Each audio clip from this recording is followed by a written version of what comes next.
waxaan halkaan ku soo bandhigaynaa waxa la yiraahdo waxa aad aragtaan oo indhihiinna ay arkaan oo ilaahayna makasiiyey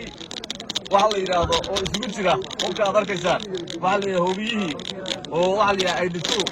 ilaa isgiistii ilaa iyo satomitige ilaa iyo suuyadii qoryaha ilaa iyo waxa la yiraahdo isneebaradii suuyadaha ilaa iyo waxa la yiraahdo beekaamiyadii ilaa isneebaradii ilaa dashikayaashii waxa la yiraahdo tirada halka tallaahi waa 150 qori oo isugu jira waxa la yiraahdo madbax iyo waxa la yiraahdo ismail armis iyo waxa la yiraahdo qoryaha anteer garaab kale iyo boobayaal beekaamiyadu waa shay soo beekayn 18 waxa la yiraahdo zaman waxa la yiraahdo san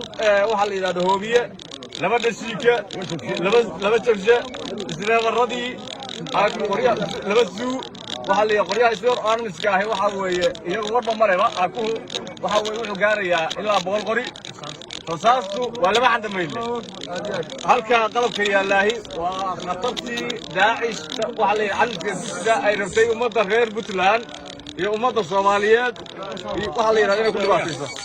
waxaa ku guuleystay oo qarimaystay oo ilaahay gacantooda galiyay oo dhagaystayaashii ka qabsaday ciidanka soo majeesayaasha Puntland siiba ciidanka waxa la yiraahdo guuta labaad ayaa gacanta ku dhigay waxaana ka howlgalay ciidamada kala duwan ee dawladda Puntland haday tahay BNDF iyo haday tahay daraawiish iyo howlgalkayla ilaahay idankii waxa rabnaa meel kasta ay waxa weey ku sugan yihiin sidaas la mid ah uga qeybsanayna ilaa baaqiga ugu dambeeya aan soo qabanana sidaas la mid ah